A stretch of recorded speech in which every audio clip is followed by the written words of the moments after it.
Okay, ladies and gentlemen, I'm Joe, he's Nick, and I'm here in the studio, and Nick is out on the farm. Are you there, Nick? Okay, I'm out here on the farm. All right, enjoying a wonderful early spring day. Good. So we decided to switch because towards the end of the last segment, when Nick was on the internet, it was too choppy in that, so we decided to switch to the phone. So different kind of quality, higher quality audio in one sense, but not as smooth and silky as your voice normally comes across, Nick.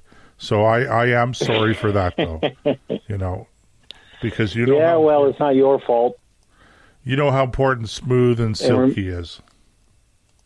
Yes, I do know that. And keep in mind, Elon Musk is going to solve all that problem. Right. Well, yeah. Unless maybe his rockets will have to stop crashing first. Oh, no, those aren't the rockets that crash. He has well over, 8 to 15, somewhere around 1,500 satellites in place already. Really? Yep. My son-in-law is up on this stuff, and he is just vibrating, waiting for this to come on. He's number 74,000 in line to sign up. There's an $800 fee to install the hardware, and then there's about $100 a month or so for 150 megabytes up and down, which is blindingly fast. Okay. It reminds me of, I remember when I first got married to Lynn, and we were at the computer store, and we decided we needed to, because we had one of those old PC 486s, and it was like every week we had to,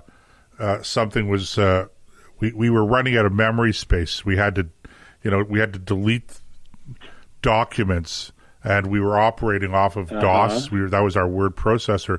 So anyway, we go into this store, and we're buying top of the line. Spent much more money than we probably should have on this brand new top of the line computer system.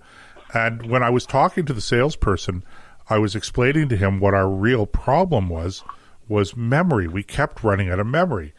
The guy looks at me and says, Joseph, because we were already on a first-name basis, as you would normally be with these salespeople, right? He says, Joseph, I have to tell you. He says, there's 36 gigabytes of memory space not 36 gigs. No, yeah, it was 36 gigs. No, it was 36 gigs. Oh, okay. He says, 36 gigs of memory space. I said, yes. He says, in your lifetime, you will never be able to fill that up. You know what? When I bought my first one, it was Windows 95. Okay. It was back in the early 90s, of course. And they told me the same thing. It had a whole gigabyte of drive space. And he said, you could fit the whole Encyclopedia Britannica in there, and you'd still have room. Of course, they had no idea. Now my phone. Sorry? Yeah. I was going to say, now my phone has more power, more speed, and more memory than that top of the line computer did back in 1998, I believe it was 97, 98, thereabouts. Well, don't forget that the lunar lander had less computing power than your average pocket calculator did back when they landed on the moon. And imagine they got to the moon. So it just shows you how far we've come. Indeed. Yeah, they got to the moon in one piece. Yeah. And back. For the most part, anyway. Anyway, they did leave a few pieces behind, but that was by design. Anyhow, I was going to make a joke about Apollo 13. Well, talking about talk about leaving a few pieces behind. So the NDP are just wrapping up their national convention. All right, and the NDP is for those of you in our international audience, is the Socialist Party here in Canada, and the Federal Party is just wrapped up is in the process of wrapping up its annual convention. And we're looking at this stuff, and we're going to get into this in part 3 and part 4 of the budget crisis that's looming here in Canada. So we have this budget problem. We haven't even had a budget in 2 years. We didn't have a budget last year, which itself was bizarre to say the least at the federal level. We have COVID-19. We have rising tensions between Canada and China. The Chinese government, for all intents and purposes, holding Canadian citizens hostage. So we have all of these things going on, Nick. And what do you think is the top priority of the NDP in their internal discussions and debates? Not the budget. Knowing them, I would say it's how to mow your lawn with an eco-friendly lawnmower. Close. Their entire focus has been on the definition of anti-Semitism. Now, I kid you not. Now, in fairness, I'm exaggerating somewhat. That wasn't their entire focus. They did talk about other issues. But heavens to goodness, why and what is it? What are you debating the definition of anti-Semitism for in a national political party convention in Canada? Well, I have an answer to that.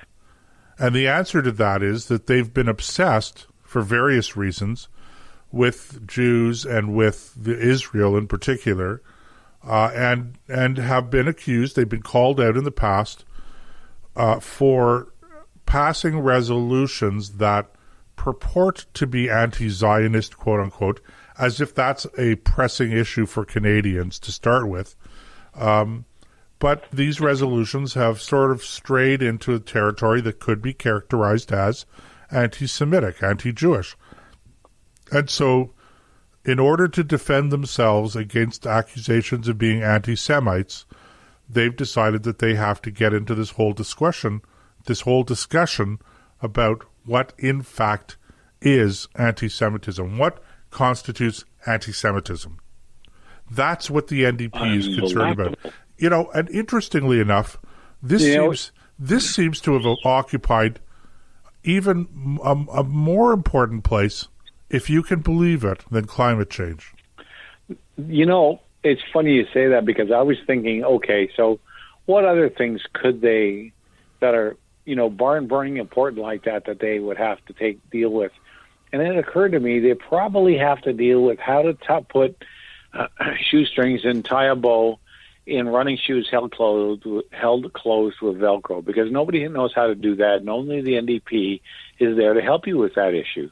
So I can see why that would be a barn burner for them, because you know how important different issues like that are for our very favorite group of lefties, and that since you're too stupid to figure things out on your own, like you don't put laces in running shoes held closed by a Velcro, they think that, well, somebody might, so we should discuss it.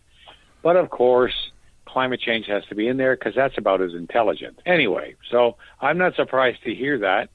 As a matter of fact, if I was still writing parody songs, we could have a ball with that. It would be a lot of fun. But I'm not surprised. It's setting all joking aside, it's sad, it's pathetic that they would even waste their time. I mean, insofar as the NDP has anything to not waste their time on. But if you want to be taken seriously as a political party, even all things being equal, how and why in God's name would you waste time with that? I just don't get it. Well, as I said, they've been, kind of accused of being anti-Semitic in the past with some of the resolutions that have passed. Well, how most people will get past that? You know how most people would get past that? Go on. They stop doing and saying things that are anti-Semitic. Well, that's how they put it behind them. That's the simple solution, Nick. But as you very well know, there's nothing simple in a political party as addicted to the bureaucratic mindset as these socialists are. So if it's simple, it must be ain't that bad. Well, you know what? Or if the NDP think it's a good idea, it probably isn't, is another way of saying the same thing. You know, what is Napoleon's famous quote? When your enemy's making a mistake, don't interrupt. Well, I'm kind of like that. I'm certainly not interrupting, but it's just, I'm just trying to find the right words to express how surprising it is that this would even be an issue in a major political party here in Canada. And, I get the argument. I don't agree with it, but I get the argument that they're going, well, we've in the past we've passed these anti-Zionism resolutions. We've condemned Israel for its practices, and then you guys, particularly Jews, accuse us of being anti-Semitic, and so I kind of get the argument that would lead them to debating or wanting to debate or have a discussion about what is the meaning of anti-Semitism, what is the definition of anti-Semitism, and is it fair to accuse them of being anti-Semitic simply because they are passing anti-Zionist, anti-Israel resolutions. So on a certain level, I get the, dare I say, obsession with the topic. What I don't get is why they think it's so important to debate and to pass anti-Israel resolutions in the first place in a national political party in Canada. And particularly, why would this even be a subject I guess that's today? what I was driving at. What's the point of this today when everybody knows that speaking as a Canadian, the greater threat to Canada, the greatest threat to Canada, Israel's not a threat to Canada in any stretch by any means, but to the degree that any country is a threat to Canada directly and or indirectly, that country, top of the list, has to be China. And yet we're not debating China, and we're not discussing, or the NDP is not discussing, what exactly should be done with China from a Canadian perspective, given the fact that the Chinese government continues to hold Canadian citizens, for all intents and purposes, hostage. I mean, surely that's a more important topic.